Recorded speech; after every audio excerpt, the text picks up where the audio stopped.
Hello everyone, this is Lexicon Architect, and for today's commander we're going to be looking at Zimone and Dina, Sultai legendary creature human dryad that says whenever you draw your second card each turn, target opponent loses 2 life and you gain 2 life, and then you can tap this commander to sacrifice another creature, draw a card, and you may put a land from your hand onto the battlefield tapped, and if you control 8 or more lands, repeat this process once. So this commander is very versatile and allows us to do many things. Since we have several sub-themes in the deck: draw, ramp, aristocrat abilities, landfall, and token generation. So let's hop into the deck. Mana value 1, we have cards like Brainstorm, Op, Ponder, Preordain to allow us to draw our second card and trigger our commander.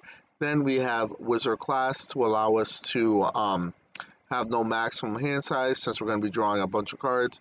And then when we level it up, we get to draw 2 cards. And then on the third level, whenever we draw a card, you put a 1/1 counter on target creature you control. At mana value 2, we have Blitter Blossom to generate fairy creature tokens with flying at the beginning of our upkeep.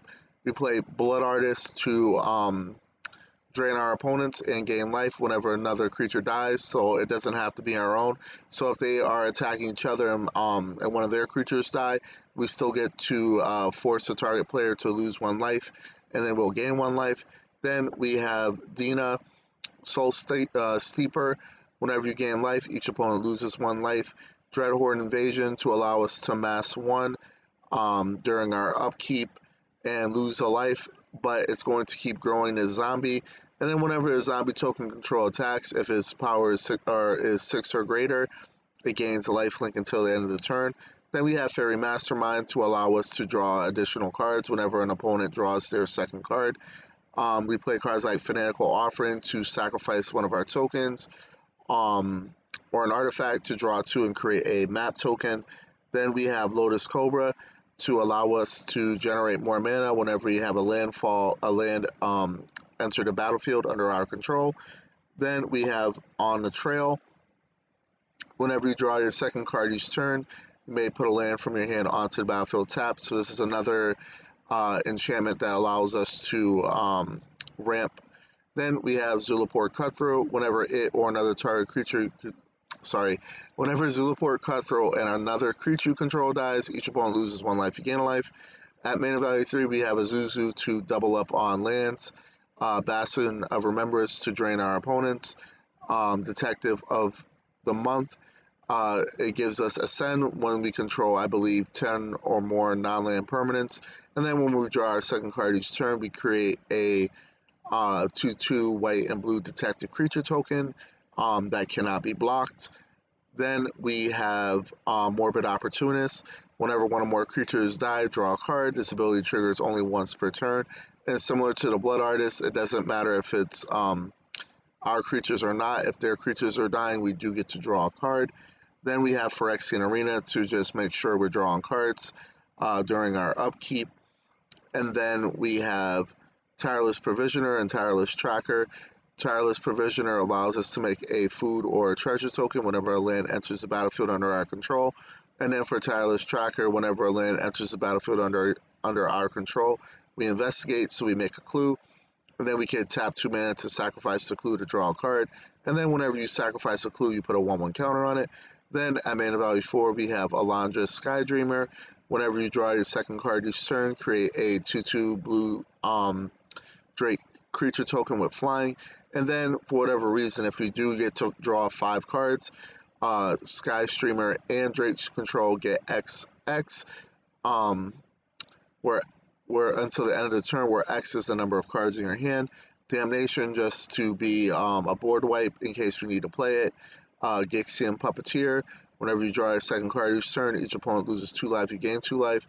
And then when it dies, you return another target creature, mana value 3 or less, from your graveyard to the battlefield. And then Mirkwood Bats,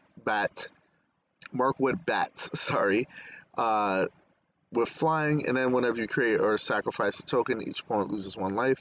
Mana value 5, we have Green Sleeves to help us generate tokens whenever a land ETBs, and its power and toughness is equal to the number of lands you control.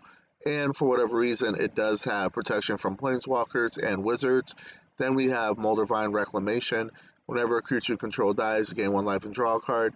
Seaboard moves to untap all permanents we control during each other player's untap step. Spore Mound, whenever land enters the battlefield under your control, create a 1/1 green Saproling creature token. Then we have Tayova, Beneth Druid. Whenever a land enters the battlefield under your control, you gain a life and draw a card.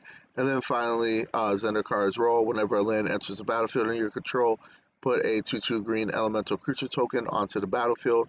Mana value 6, we have Rampaging Balos, another landfall creature, but this one creates a 4/4 green beast creature token. And then lastly, at mana value 7, we have Avenger of Zendikar. When it ETBs, you create 0/1 green plant creature tokens for each land you control.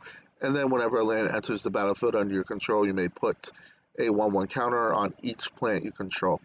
As far as utility lands, we have Bajuka Bog to eat alive a graveyard. Then we have, what's next? Restless Cottage. We can tap 4 in Golgari. Restless Cottage becomes a 4/4 black and green horror creature token until the end of the turn. And then whenever it attacks, create a food token and exile up to 1 card from a graveyard. So this helps us against our opponents who are doing reanimation abilities or pulling cards from their graveyard. Then we have Restless Vinestalk for 5 Simic. Until the end of the turn, it becomes a 5/5 green and blue plant creature token with trample. It's still land. And then whenever it attacks, up to 1 other target creature has base power and toughness 3/3 until the end of the turn.